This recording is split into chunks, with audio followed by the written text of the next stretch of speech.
Should catch up. But we already quiet, man. What's happening with y'all, man? Once again, man, Sucker Free Sunday. Pearl. Miss KeKe got something to say. Honeybee's on the way. Let me kick my shit with Pearl and friends. Y'all know what it is. Y'all know how we do. The subscribers are going up, Miss KeKe. All right. The numbers rising. Them folk fucking with you too. Miss KeKe got something to say. I'm gonna make some t-shirts, y'all. Okay. I get some t-shirt, gotta get that shit out there. I ain't even gonna I want to get right into it because I'm excited. I'm excited about tonight's show. I want to talk about our best childhood memories. Yeah, so I was just thinking about, the way things are going in my life personally, and I'm like, damn, man, I wish I can go back to them kid days. And that's when shit was simple, man. But it was all good. I had, let's say, it was adventurous. Yeah. Hell yeah, I was bad as fuck. I ain't gonna cap you down, but I know I'm gonna go first, but I want to ask you something. I feel like we have stages in our childhood. Yeah. Like you got your elementary stage when you in elementary school and shit, then the middle school stage, and that's how we'll do it. Out of the three, I want to know which one was your favorite. I would say probably, yeah, elementary stage was good. Middle school was good. I mean, all of it. I really can't. It was all, yeah, it was fair.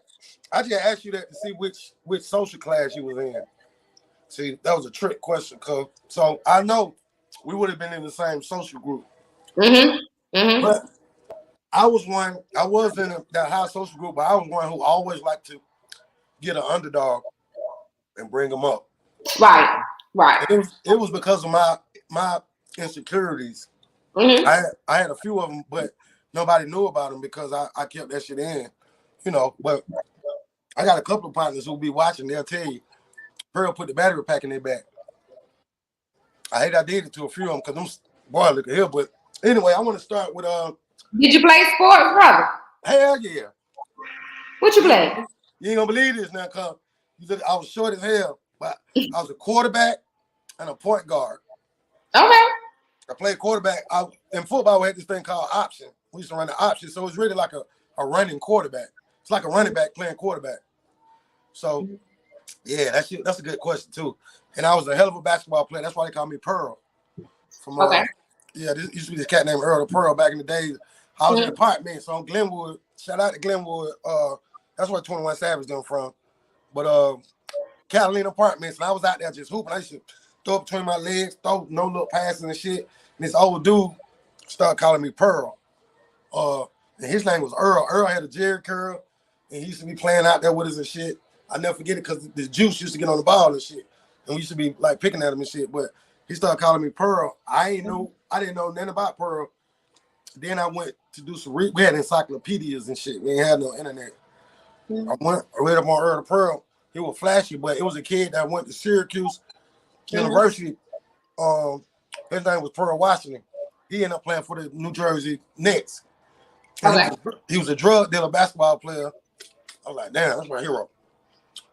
So, yeah, good question. I played ball, and that's how I ended up coaching. I really paid attention to my coaches, and I used to go home and emulate them and just do shit. Like I had this little football game where you could line the men up, 11 men, play against my friends that had real team. Shit was amazing. I know guys in my age bracket know about that football game. I don't remember the name of it, but we used to have to turn the shit on and make noise and say, ah. The little men, they be running up and down the field and shit. Y'all need to find one. But so let's talk about state. I had a tough time in elementary school. Why?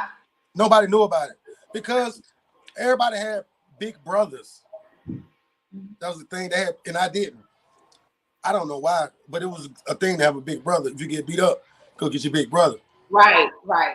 I had a sister that I used to have to take up for. Right. So as you should. Fucking right. I want to do it today, to this day. That's another show. We'll talk about that. But how old is your sister? 3 years older than me. Okay.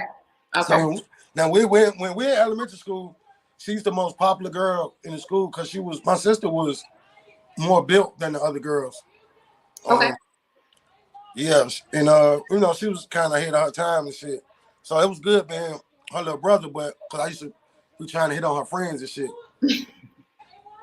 I think that my sister kind of helped me by her having her friends around. That helped me be confident with girls. I was always, and that shit used to be working too, KeKe. I used to be shooting them. That shit used to work.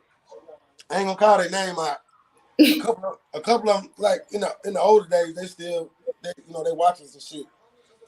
I used to have my way with them though. Lord, brother. That was a good. But I want to talk about growing up in elementary school. Mm-hmm. So we lived in these apartments called Oxford Village. Mm-hmm. Oxford Village is like, it wasn't no project, but it was down the street from the projects. Middle class. Mm-hmm. Everybody worked, like all our parents worked. They would never be at home though. It's like everybody moms, because there wasn't no dads. Everybody moms worked like 3 to 11 or 11 to 7 at night for some reason. And man, we would have a fucking ball. From 3 to 11, our house, Mama, I'm sorry. God. And she called us. I'm talking about Get him, Mama. Get him. He telling me. She called us though, but Mama, I'm gonna tell you right now, goddamn, you didn't catch us, goddamn, like you should have, cause we used to open that motherfucker up. And then my partner Jeffrey Mama worked 11 to 7, and he had a big brother. Man, I'm talking about all night long. I was like I'm serious, like we were fast as hell. And we used to play this game called, the hide and go seek game, right? Yeah, yeah. We had this game called hide and go get. Yeah, we do too. You know about that? Yeah, I do. Okay. Man. So let me get back to the apartment. Oxford Village was a very big complex. And what it was 3 sections. You had the top, then you had the middle, and then you had the bottom, which is where I stayed. You had to go all the way down the hill to get to where I stayed at. And at the very end of the complex, there was a bunch of woods and shit. KeKe, I'm gonna need you to help me stay on course because there's so much going on in my head, and this shit. I got you, brother. So, okay, getting back to the big brothers, it used to be a lot of fights. We used to fight all the time, which was good. I used to like fighting, but every now and then I get hit in the stomach by an older nigga, and man, that shit hurt like a motherfucker. I used to get a fight because niggas like my sister. They 3 years older than me. A lot of my fights was against older dudes, but a couple of them was, they hit me good and they whoop up on me, but it made me tough. But this was during the time we had some shit called Wayne Williams. I don't know if you ever heard of the Atlanta missing children. Mm-mm. Check that shit out. I grew up in the middle of that shit. And what it was a bunch of black kids, about 30 young black boys. I got to text Honey the link. I'm going to keep talking. 30 black boys they were kidnapped first, and then their bodies were found. And they called it Atlanta Missing Murders. I grew up during this time. Not having a big How was that? How was it going through that? That's what I'm finna tell you. So during this time, my sister had left because our elementary school cut off at the 5th grade. So you go from the 5th grade to middle school, 6th to 8th grade. My sister left. We get out of school at different times. So now we moved from Oxford Village and we're on the east side. That's where Gucci Man and all them niggas from. Mm-hmm. Same neighborhood. And we stayed in this fucking house. Club place at the end of the house. KeKe was a fucking funeral home and shit. Like the scariest shit. I used to have to walk home by my fucking self and go in that big ass house. My bedroom was upstairs. Now, this old house. I ain't never go up there. I used to sleep in my sister's room on the goddamn floor because it was scary. It was a scary time. But man, can you imagine? Like they were taking niggas right from around where we was at too, my age. So they were saying that it was a black man named Wayne Williams who was doing it and shit. This shit, if you look at Wayne Williams and shit, you'll see it was crazy. But they was getting niggas right from my neighborhood, like right during it. I was in the area, so I would literally just run straight home from school. Go in the house, lock the door, and sit by the fucking door until my sister get home. And my sister grown. She fast as hell. She like little boys and shit. So I said, stupid ass nigga, what you at the door for? What wrong with you? Blah, blah, blah. Oh, shit. Let me goddamn on. I'm scared. You know, Honeybee got okay, man. Hold on, but man, look. When I tell you, I was scared, and that man was killing folks right by me. Oh wow. Yeah, right. I'm saying, like one time, it was like 2 streets over. They kidnapped this little dude. I forgot his name. Did you know him? No, I didn't know him. I didn't know. You didn't know any of them. I didn't know not one of them, which is, you know, it was a lot. But I'm gonna tell you the age it ranged from. It ranged from like 8 all the way up to like 20 something. So this dude, this dude was.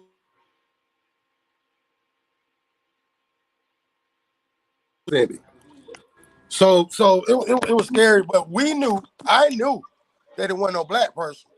Mm-hmm. It was KKK. Like we had KKK here in Atlanta, Mm-hmm. and that's what I thought it was. Every white person I seen, cause one of the white people supposed to be in our neighborhood, so I was kind of smart. I used to be looking for white. Every time I see somebody white, I'm like, "They go white man." I know that shit sounds stupid as fuck, but I'm gonna just keep it real. And this was a big part of my life. This was like from the time I was like 8 until 11. That shit went on before they caught Wayne Williams, and then the shit stopped. Which was I think the feds framed him because he was first of all, if you see the nigga, Wayne Williams wasn't no nigga that he was like, to me, he was like a gay man, which nothing wrong with gay people, but he was a skinny gay man with a afro with some he looked like a nerd. In my neighborhood, we used to hang in packs. So if he would have tried to get one of us, he was gonna try out to get like 5 of us.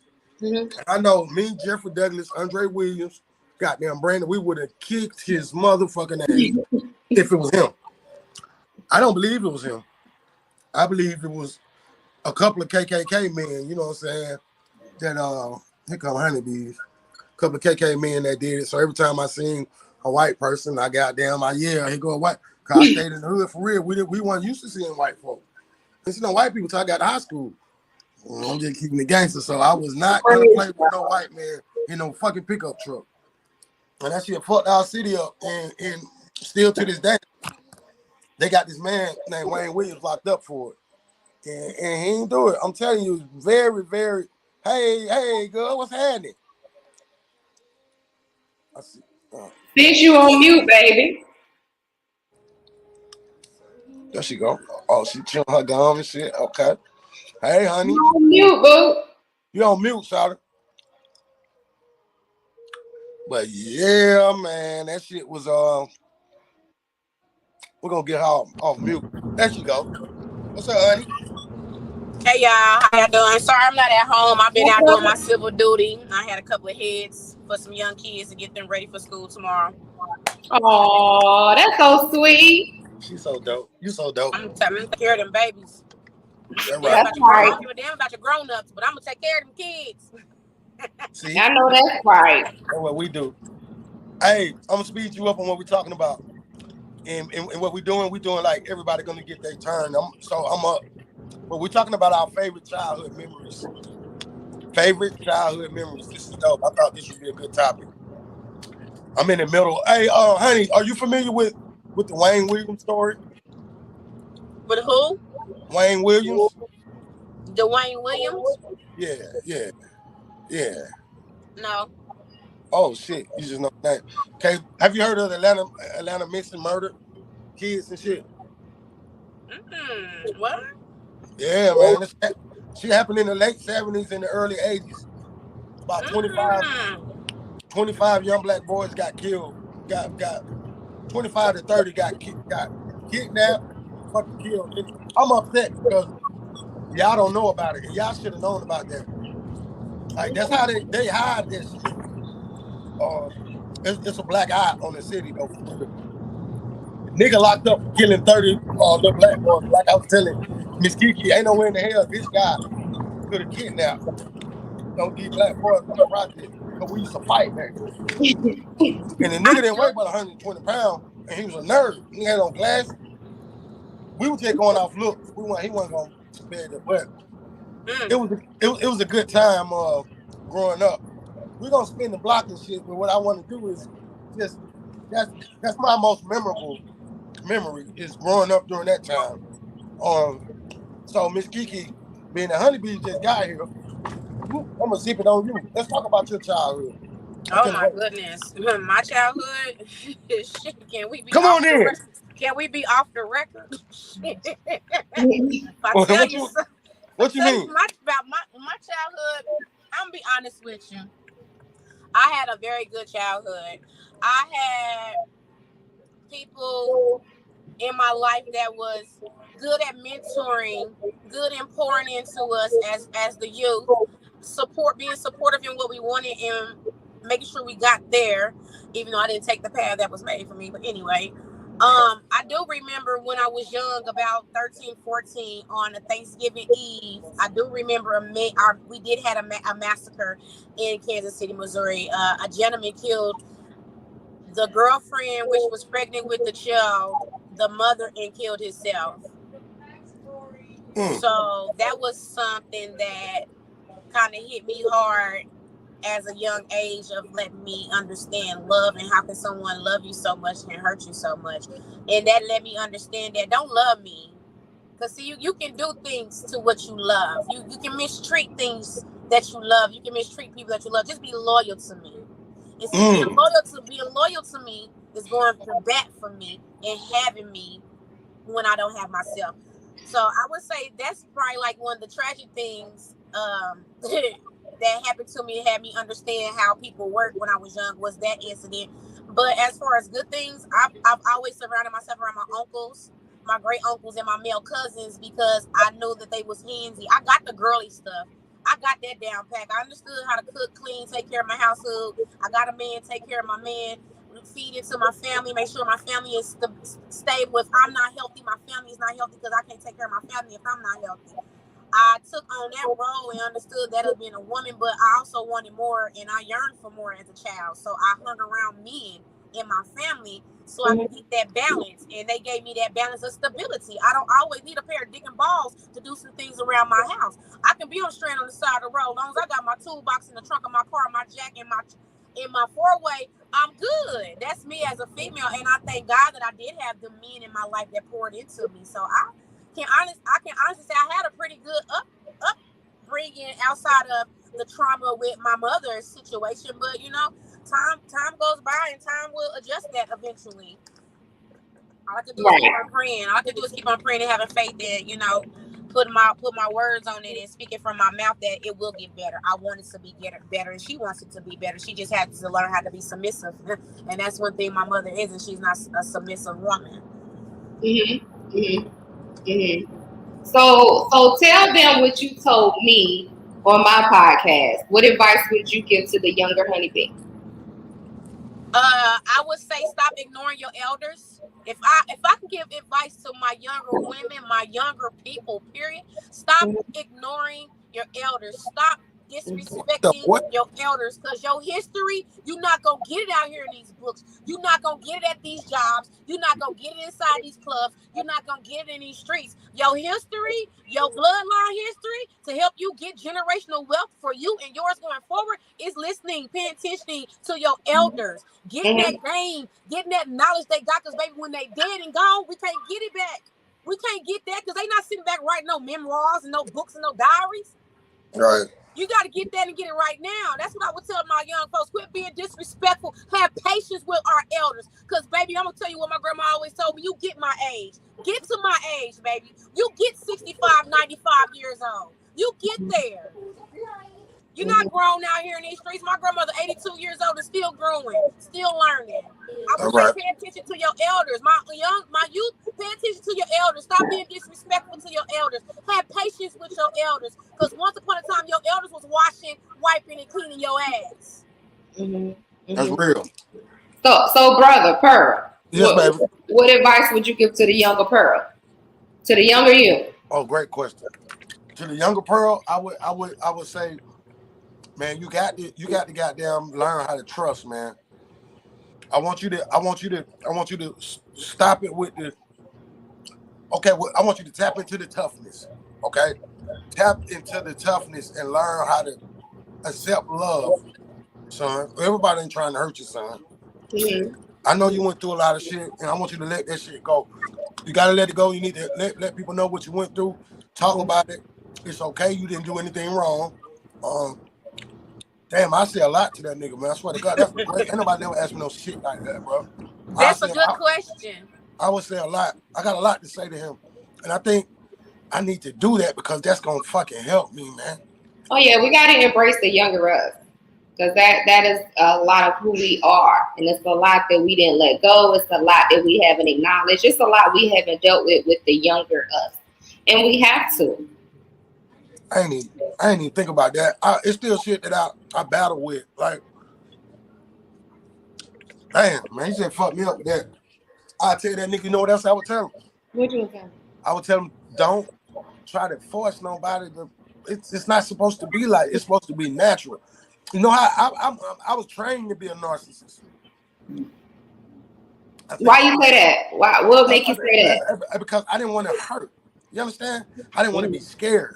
So I made sure by the time I got 16, I had enough game to create my environment the way I wanted it to be.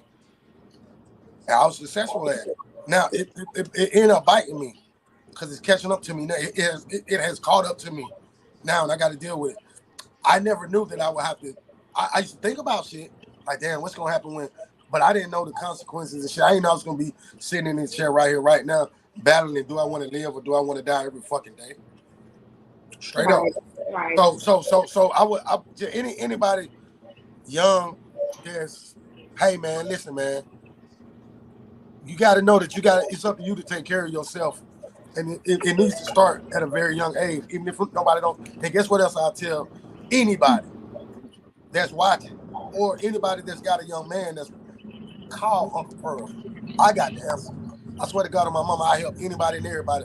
I help you because I know what it's like not to have nobody. And to my OGs and to my pot, they just didn't know. They weren't very smart here. They were survivors. See, that's what I realize now. It ain't that they didn't teach me the right thing. Honeybees, Miss KeKe, they did the best they could because they wanted me to play ball. They wanted me to rap. They wanted me to stay out the street. I was just better than them at what they were doing. That's right. All. So do you find yourself teaching yourself? You got a 16-year-old. Yes, ma'am. You know, and you know, we have Shaq, and I still think he lives. Even though he's not here, he's still living. So did you teach them? He's still living every day because absolutely. Nephew around. So do you teach them life lessons? Like, hey, I made this mistake. I don't want you to do this. Do you? Great question. Another great question. I take pride in the fact that I got stripped all the way down. Hey, man, I was a high level, goddamn. Hey, my followers, they know, fed the whole fucking hood. High level. So I had to hit rock bottom. So Shaq got a chance to see me go from rock bottom. I remember one time I was on the bus, the MARTA bus, which is the local bus, with both of my teenage children. They watching me get up every morning to go to work. $7, $8, $9, $14, $17, $19, $22, $20. I did that shit in front. I did that to show them that I can still be me and do things the right way. That was my whole idea, and I think I did that. So now my 16-year-old, he get a chance to catch me after, because his mom gave him the real deal. Let him know I took his sisters before he was born. They weren't mine. Stepdaddy shit. As you should. As being a man. You interested in that woman, she come with a package deal. That means absolutely. You take care of everything. Yes. Absolutely. I always get Amber Alerts about, I'm sorry, y'all. I get Amber Alerts about white kids. I don't never get an Amber Alert about no black babies. That aggravates the fuck. So Honeybee, you know I call you Auntie Honeybee. You're very, very involved with your nieces and nephews. Do you teach them what you learn? Like, are you on them about, hey, don't make these mistakes? Yes, ma'am. Do you do that? I know. I'm on it. I'm on, man. Hey, listen. My junior. No, he's a junior. He's gonna graduate as a junior high school. Like, I'm so on. Yeah, he about to graduate, and he take what you call not the honors class, but the AP class. Now, yeah, I'm gonna tell you something. I'm glad you asked me that. My son. Hold on. I had you went out and I asked Honeybee. Yeah. Okay. Sorry. What you asked me? So you're an amazing auntie. you're phenomenal. You love them babies like they're your own. So do you find yourself being like a mother to them, teaching them the things that you learned the hard way? Of course. I Do they tell them listen? to get it. I mean, you know, like, understand what you have is good. Me, your mama didn't have it this easy. So when you having it as comfortable as you have it right now, you're supposed to do your part, your job, and your job is go to school and do your part and make sure that you take care of your business so you can get where you need to be, so you can provide and take care of your family like your parents take care of you. And my older nieces and nephews, my sister and brother, they are married. They're in a home with their mother and their father. And my brother-in-law, he's military. And, you know, my sister's older two kids aren't his, but they was babies when he came into their lives. That's why, you know, my brother-in-law don't get enough recognition like he should, because he came into a young lady's life that had two children at a young age. They fresh out of high school, okay? Fresh out of high school, going through college. But, you know, he involved himself in a young woman that had two children already. And he has two children by her now. Shout out. And I commend him at being awesome. that man and coming into that young lady's life and being a role model. Because when he came there, my oldest nephew was a year, and my youngest nephew at that time, he was 6 months. So that's all they know is Quentin. You know what I'm saying? They know they daddy, but that's their donor. I mean, they don't want to have nothing to do with it because they see that he don't want to have nothing to do with them. But when it was time, my sister never neglected that. When you want them, come get them. I'm never going to neglect that. You want them, come get them. I'll drop them out to you. I'll be where you need me to be to pick them up. I ain't going to run off. I try to install to them and let them know that, you know, I did all the bad shit so y'all could be good. You know what I'm saying? I did all the bad shit. I made enough examples for all of y'all, for y'all know not to do nothing, because I done it all. I done all the bad shit. I done went to jail. I done been to hell and back. I take it from your auntie. You got it good. Look for your future. Be good. That's what I give it. And I also be wanting to ask people, did who? How I want to ask this question. Did you have what example in your life did you have as a positive couple? Like when I say, did you have positive marriages in your life and your upbringing as an example of true love, honesty, love, genuine love within a woman and a man? Because a lot of that has a lot to do with our upbringing, because we didn't have those relationships in our families to show us how proper relationships should go. You know what I'm saying? When you go through things, how we work it out, and we still strive, and look at us now, 20, 30 years, 52 years married, you know? We don't, I had only two of those strong role models in my life. KeKe, I'll let you answer that. Two sets. I've had my auntie and her husband marriage, and my other auntie and husband's marriage. You know what I'm saying? Until death did them part. And both of my auntie and my uncle, they're both deceased now. And my auntie, which is my grandmother's sister, she just buried her husband. So y'all had good role models of love. My grandmother and my grandfather, I wouldn't say that they was toxic at the end, but I would just say at the end, my grandmother was just satisfied and tolerated it until my grandfather passed away. I'm just gonna be honest, because he was an alcoholic, and sometimes that shit just gets tired and get boring. You get tired of it. Instead of you tearing your family down, you've been married 30, 40 years. I mean, you know, till death do us part. I put you in one side of the house, I go to the other side of the house, but we're not gonna go nowhere. We here, and then when you get sick, I'm gonna take care of you like I'm supposed to. I don't think we have that. And I try to make sure I get that installed into my nieces and my nephews, that y'all have genuine love and y'all raised in love and understand that y'all can fight and get through anything you want to. Correct. Go ahead, KeKe. About what? Good question. Great question. I want to know. What was the question? Positive going out. Say it again. You ever witnessed positive? I can't hear you, bro. Bro, you cutting in and out. How about now? I hear you now. There you go. She wants to know, did we see successful couples growing up? No, I didn't. Well, yes and no. You know, I saw my grandparents. My grandfather died in the 90s, and she never moved on from that. He was amazing with us. We know him. He was amazing. Even if those were not his children, my grandmother had 10 children. So even if they weren't his children, they were his children. So I did get to see that. But from my parents, no. My mama was married for 6 months. Got to see that. And my father, he was married for a long time, so he slipped out on his wife with me. Okay.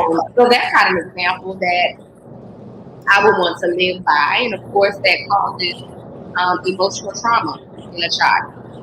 Okay. You gotta see that. So that's why I say yes and no. I saw it from my grandparents, but as you know, modern women aren't like that anymore. They ain't taking it, they ain't with it, we ain't doing all of that. I can attest to that as well.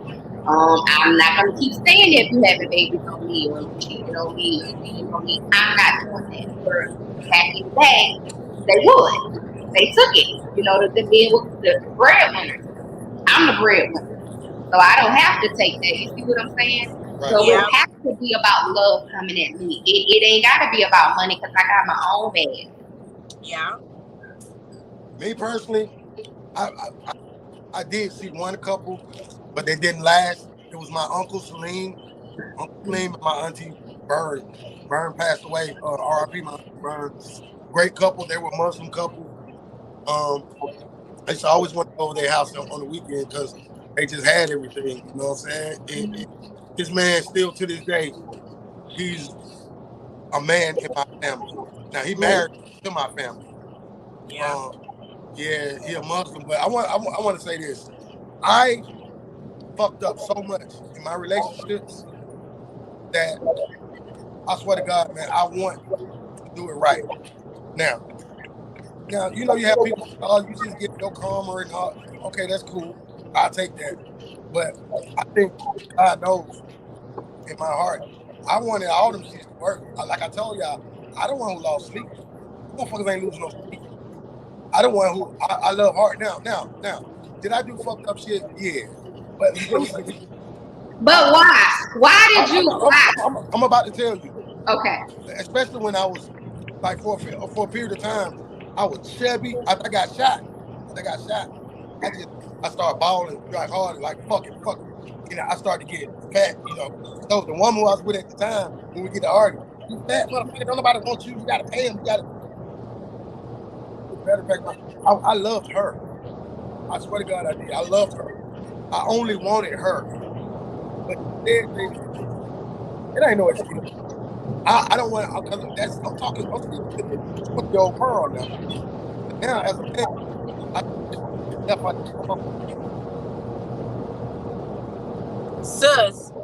Yes, babe. So with you being a relationship coach, do you think that has a lot to do with some people in their relationships because they never had that figure, that model figure of a relationship and how healthy relationships are supposed to be, played out or how they're supposed to go? Because I would say that we have to live up to the modern relationship because nothing's perfect because we're not perfect. So we're not going to have a perfect relationship because we're not perfect individuals. We're just supposed to be each other yin and yang and be able to get yoked together to make us perfect individuals for each other, not perfect for the world because that's not possible.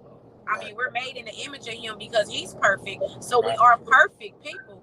But as far as that, no, we're not. No. Nobody's perfect. So Well, yes, yeah, you can yeah, play your part. yeah, and no. I say yes and no because I have had to tell people that what you saw would work for grandma and grandpa may not work for you. So you cannot expect her to be grandma. You know, she's working, she takes care of kids, she's going to school, she's doing all these things. So grandma didn't. What grandma tolerated and dealt with, she don't want to. And you cannot expect that. So you gotta kind of stop comparing relationships sometimes and find out what works for you. And I tell a lot of couples too, love is not what I tolerate. Right. You cannot constantly hurt me and when I decide not to tolerate it, oh, you don't love me. That's not love constantly hurting me. Yeah. No, this is not reality TV. We're not Kirk and Rashida. No, you're not going to keep hurting me and expect me to still crave you and desire you. It does not work like that. And that's why I Where did he go? He Um, checked out on us, bro. right, There you go. right. He back. We going in and out on us, but yeah, I mean that's important for a lot of couples to know. And like I have said before, you have to know each other love languages and triggers.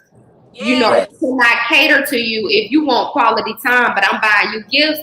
You're not gonna, it's not gonna work.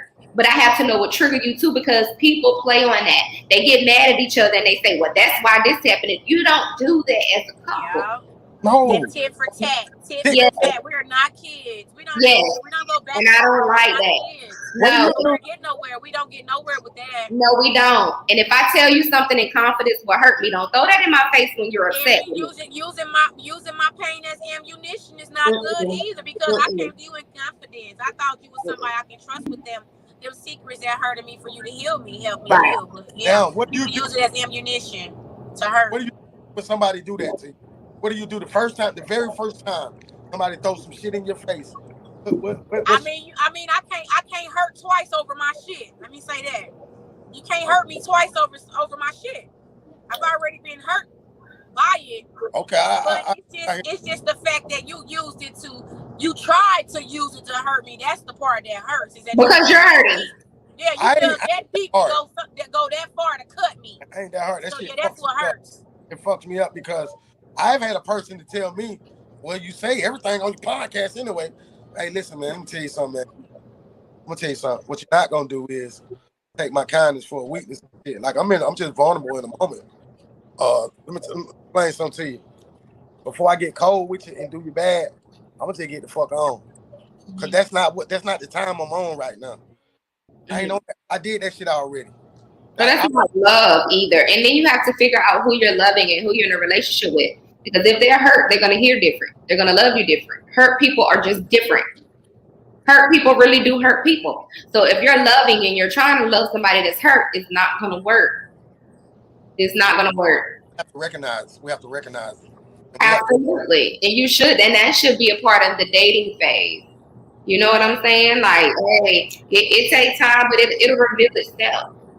That's why it takes more than 3 months to say I love you. I'm sorry. You can't get I love you out of me in 3 months. I'm sorry. It's just not going to work like that. I can be in love with you. I can love the things you do for me and how you treat me. But me being madly in love with you, like I'm just ready to give you my all and be submissive, no, it takes longer than 3 months. It takes longer than 6 months. I think that you get hurt, or did something happen to make you feel like, hold up, I can't just rush into something with anybody because of what I've been through. Yeah, because everybody's perspective on love and being in love is totally different. Like anogamy, people really don't understand the definition behind anogamy. Like, like no one likes to be in monogamous relationships, which means we're courting each other into marriage, basically. Which means you are not dealing with anyone else outside of me. That's being monogamous. Now, you may have your friends that you may conversate with, totally understandable. But as far as you going out on dates and spending all night and laying down with women, no, that's not part of the plan. That's because we're in a monogamous relationship. Means we are courting in a situation and soon to be dating. Hello, I'm looking for a ring. Hello? Yeah, courting is important. Courting is important, men. You have to court us, okay? And a lot of younger women make it easy for you. And look, a lot of women still have standards and morals and values and principles, and you have to learn that. You have to court a woman, dating them. I got a very important statement to say. I want to say to the young men. We always talking about the type of woman we want, what we want, how about this right here? I'm speaking as a 50-year-old man. All that extra shit, bro. I'm a stone player. I done had everything you can want to have. It ain't even worth it. I'm alone right now. There's a lot of niggas who want to live that, bro. I just want me somebody who I know got me. You know, like Bootsy said. I've wasted a lot of fucking time, wasted a lot of my energy and a lot of money. All this player, that shit dead. Get that one motherfucker and put all of it into her. Little Boosie said, y'all niggas need to stop playing and faking in these relationships, getting free pussy. Out here faking to be in a relationship just to hit. Y'all niggas is fake, and he was real about that. That was some serious shit right there. Right. Quit faking a relationship just to get some free ass, bro. The pussy ain't, but see, that's another group. No, it's the way it's said. Like really men do be out here faking to be involved and being in relationships with women to get what they want, and then you like get cut off, no phone calls, no return calls, or you get them 2 syllables, hey, what's up, or I'm good, I'm all right. I mean, I like cool. I mean, it's like it's happening out here, bro. No. It's serious. No, it's I know. Serious out here. No, I know it happens. I mean, it's serious out here. I live like that, but I just want to be loved in harmony. That shit don't mount in there. That's what I'm trying to tell niggas. It don't mount up in there. I'm alone right now. Now, I can have a bitch. I mean, excuse me. I can have young ladies right now with me. Get what? I just had one to hang up on me. You know, you can. P.O. box. I got P.O. box. Listen. I'm finna go get myself together, and then I don't want to hear none of that shit. I just want to be peaceful. I just want to be in peace and harmony. It's hard to be in peace and harmony, but I feel like as long as I keep giving it out somehow, some way, it's just gonna keep coming back to me. Well, I think peace and harmony is within, though. You have to be happy with yourself. You gotta. The peace starts here. Yes. And that's why when people say "be my peace," because you cannot be my peace. I am my peace. And you can't take away from that. So if you're not at peace, don't come over here. You cannot be my peace. You didn't give me peace. You didn't give me joy. You didn't give me happiness. Yeah. I have it. Right? So I just need you to be at peace with yourself for it to work. Just be consistent. I like that. People don't know how to be consistent. Someone would have told me that years ago. Like, instead of saying, you need no, that's the really shit. Because see, as young men, I just been put it out here. As young men, we don't know shit. There's nobody here to tell us. I'm just speaking for let me speak for me. There was nobody here to tell me. Great women in my life. All I heard though, that nigga ain't no good. That's a no good nigga. So I know what a nigga who ain't no shit is.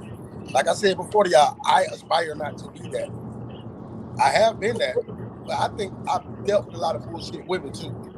So we gotta be careful who we deal with. That goes to both sides, I think. Both ways. Yeah. So do you teach your daughter what to look for? Absolutely. Do they listen? They don't listen just like the niggas don't, but my sons don't listen. I still put it out there. One thing I can say about my daughter, she got a good guy. And what she understands is that it's okay for him to be himself. He don't have to do all this super thug shit. He gonna be fine. That's it. Y'all would be surprised. I don't talk about all my stories back in the days when I'm more proud that I was working at Kroger with some buddies when I was 40. Right. Because it's still 12 years later, and I'm still on that motherfucker. I ain't pushing buddies and shit no more, but I still get up every day and I go in that motherfucker. So, and that's character. We're speaking about character, but I want to get back to what we was talking about, y'all. I want you, Miss KeKe, to tell me about the most memorable moment as a child or your childhood. And it doesn't have to be, I'm not saying good or bad, but I just want to talk about Miss KeKe as a baby, growing up and shit. Ooh, she was something else. Most memorable for me now, I would think about the times with my father because he's dead. Okay. So now I'm thinking back, I would think about those times that I would go stay with him and work in his store, and those are times that I miss because he's not here. He's been dead for 7-8 years now. So I miss that. He talked a lot. Speak. I'm sorry to cut you off, but I want to hear about you waking up in the morning, going to your father's store and work. I used to have a store, and my daughter used to come in there and help me in my beauty supply store. So I want you to speak to that. Well, my father worked every day. He opened the store and he closed it every day. Wow. He didn't miss a day. He'd get up in the morning. He'd do his little workout. He'd go to work. And he got to introduce me to everybody. He worked. He was a hard-working man. He dressed up. My daddy worked in suits. Okay. Yeah. He came home. He had his little drink, and he went to bed. That was his routine every single day. It was routine. Taught me how to work hard and go for what I want. Right. At a young age. Does that have an impact on the type of man that you want to deal with? The work ethic. But again, he was still married. So the work ethic, yes. How he played things, my daddy was a Rolling Stone. Okay. I mean, it is what it is. I love him, but I wasn't I didn't have to deal with him on that level. You see what I'm saying? So certain characteristics, in other words. Right. I don't want a man that's a Rolling Stone now. Mm-mm. But a hard-working man, yeah, definitely Love a hard-working man. I love it. Yeah, he did that. He did that. He definitely did. And he taught me a lot. I mean, even when I pay people money, you don't borrow your money up. You give it to them and you look in their eye. My father taught me that. You see what I'm saying? I don't like people to put my money back on the counter. No, you give it to me. I hand it to you. You hand it back to me, baby. Yeah. That's respect. Yes. So my dad, you know, he taught me that.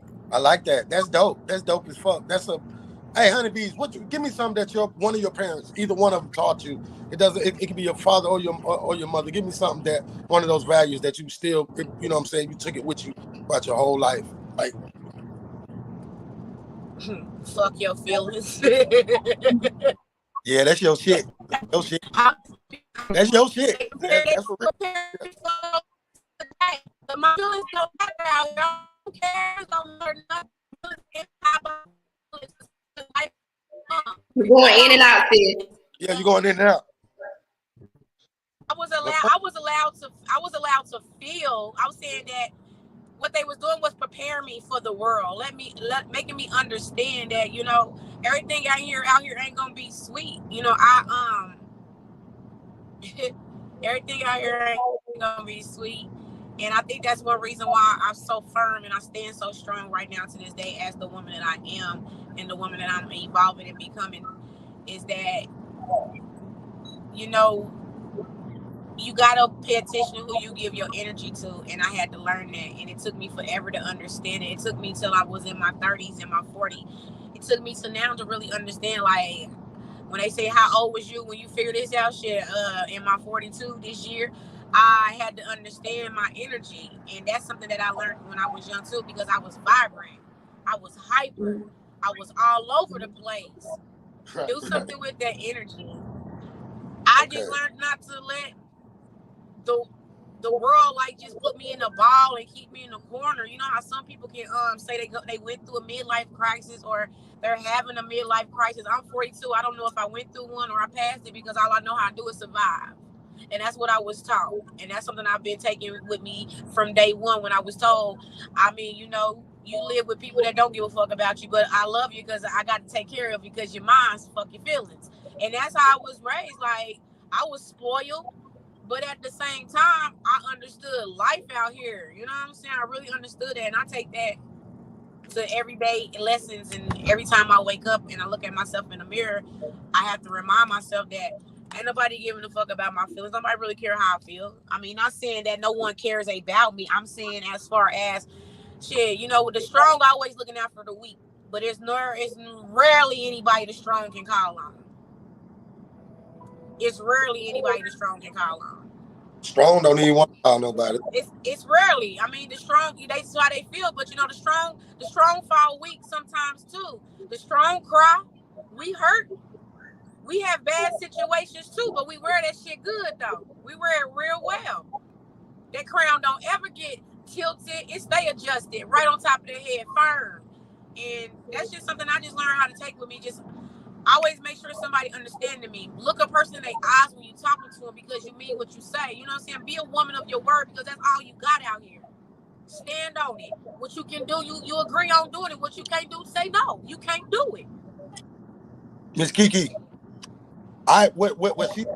what she said, I raised my daughter like that. And I want to ask you a serious question, because I wonder sometimes. I'm having problems with my daughter right now as we speak. But I know I raised her to be tough because of the situation. And I don't know. Sometimes I feel like I did the wrong thing. I wanted to protect her. And that's part of me being a narcissist, I think. Like, because I tried to, and I'm just owning up to it. Hey, man, if you don't recognize what's wrong with you, you ain't going to never get better. Like on some real shit. I ain't just talking this shit. Like, but I used to be I was harder on Cameron than I was on Shaq, on my boys. And I feel bad about it. And she makes me talk about it. Well, how she really feel, honeybees? Y'all talk to me about this. I need to know. Well, you need to sit down with her and ask her how she feels, and you have to take it in. See, here's the thing with children: they're gonna grow up like we did, and they're gonna tell you how they really feel, but they couldn't tell you when they were younger, like we did. And they're gonna tell you, "Hey, this hurt my feelings. This is where you went wrong." And we don't always have it together. I don't know a perfect parent. And you gotta be receptive of what she's saying. You gotta acknowledge what she's saying. If it hurt her, it hurt her, and you just gotta fix it from there. You can't fix the past, but you have to talk to her. We can't tell you how she feels because we weren't there. But if that baby joking about it, she may be hurt, and I think you need to acknowledge that and fix that. Validate her feelings. Don't make it feel like her feelings aren't valid. Right, but see, on the other hand, it's like, and goddamn, I've been. You going in and out.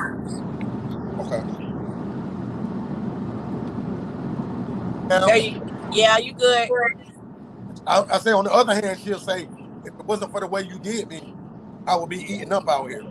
Well, she may appreciate. That's why I think you got to sit down with her and figure it out. Sit down with her and see, hey, are we good? Like, I love you, and this is why I did it. But how do you feel about your upbringing? You have to take it, and maybe she does not have a problem with it, but you have to ask her. She has to tell you.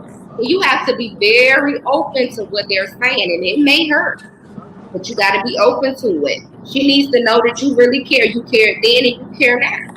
Absolutely. You're right. I just want to say, absolutely right, sis. I want to say, guys, when you ask God for stuff, I want y'all to know that He'll give it to you for real. Hey, listen, man. These last 2 years, not just Shaq died. I mean, he showed me things. I lost people too that are still here.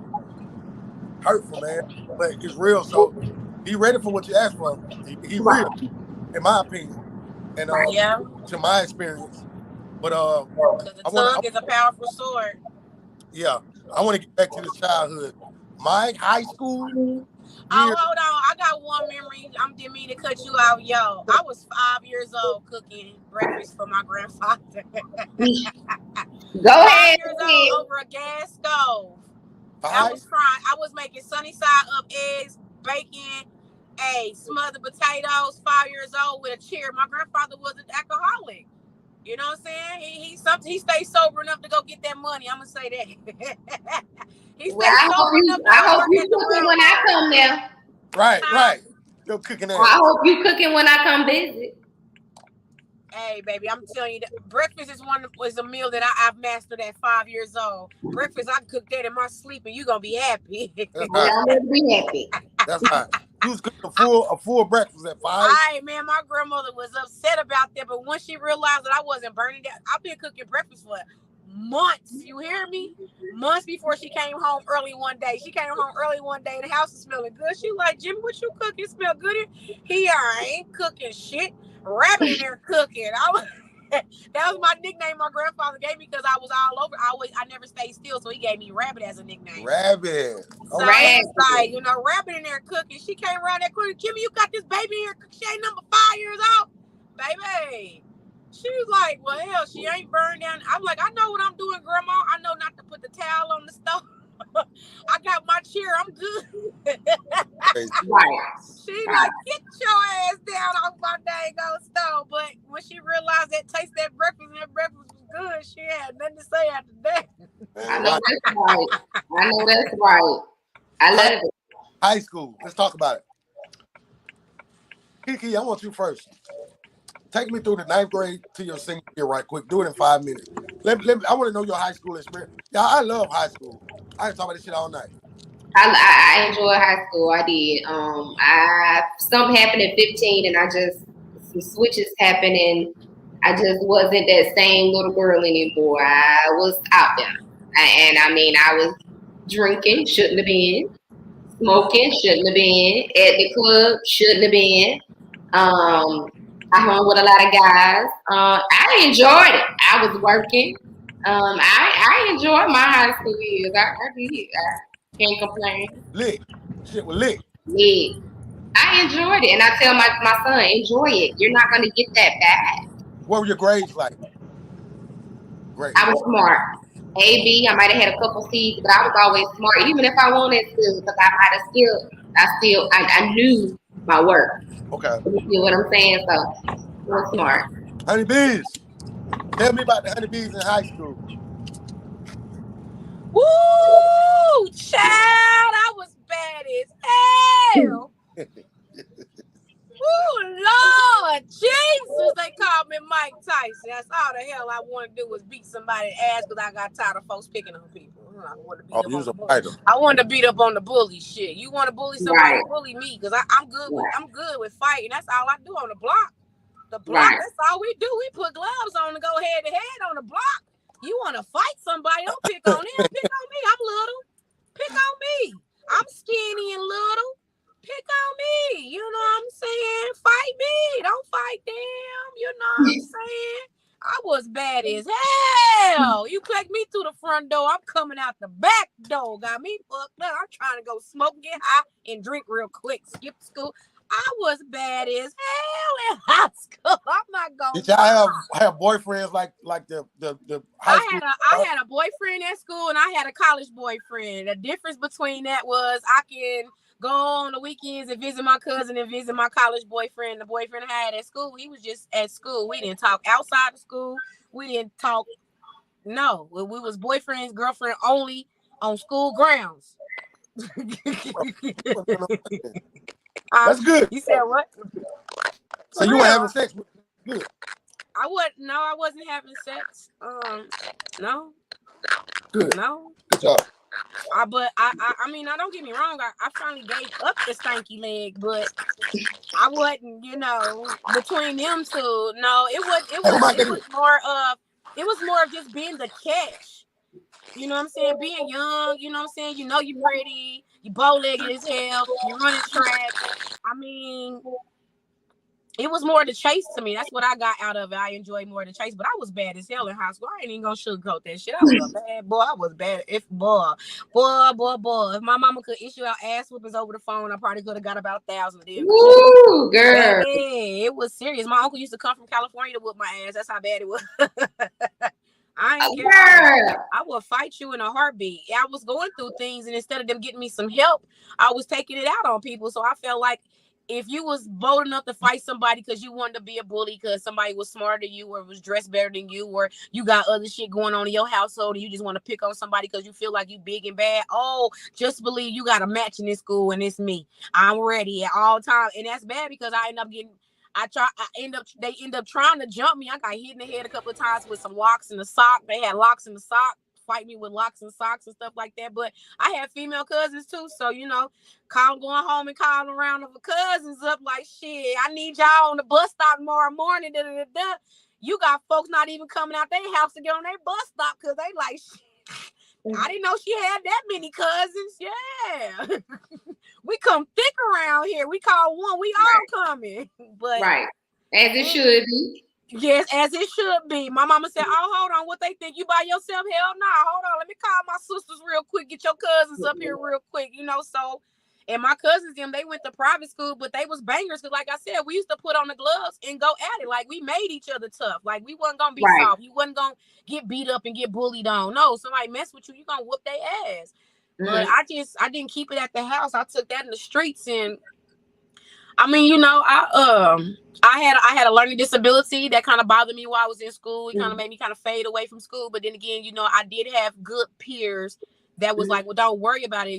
We got you. We'll help you. You know what I'm saying? I had people to help me understand my homework, help me understand my classwork, help me stay with them instead of them advancing and leave me back here. They like, nah, when we walk, you walking. You know what I'm saying? We get out this class, you gonna get out this class. Like no repeating here, not as being friends. And that's what I be trying to tell people.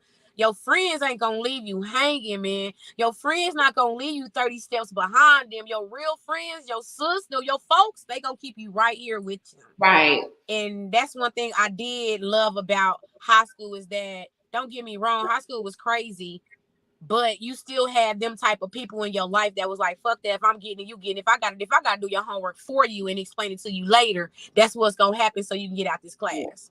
Right. Absolutely. And where's our brother? I don't know where bro then went to. He didn't check out on us. Let me text bro. What's up? That's okay, because when he come back on, we're gonna check out. Said we gonna check out, okay? Yeah. Because I just pulled up at the house too. Exit like that. How you exit to the left like that for real? At the end. Bruh. Yo, I hope y'all enjoyed y'all childhood like we enjoyed ours. Yeah. Even the bad, man, you got to learn from it and just make sure it doesn't happen again to your children. It's all a learning experience. My uncle is the reason why I eat vegetables.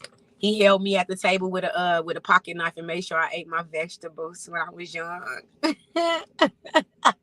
my God. How many uncles did you have? Huh? How many uncles did you have? I have my great grandmother had 6 boys. Okay. No girls, all boys. And whoo, them boys had nothing but boys. It's like you give like about 6 to 10 boys, and then you had a speck of girls. And then it's like when my generation, well, the generation before me, that's when we had girl, boy, girl, boy, girl, boys. And then my generation came around, we had girl, girl, boy, boy, boy, boy, boy. But now it's like we get a house full of boys before we get girls. Right.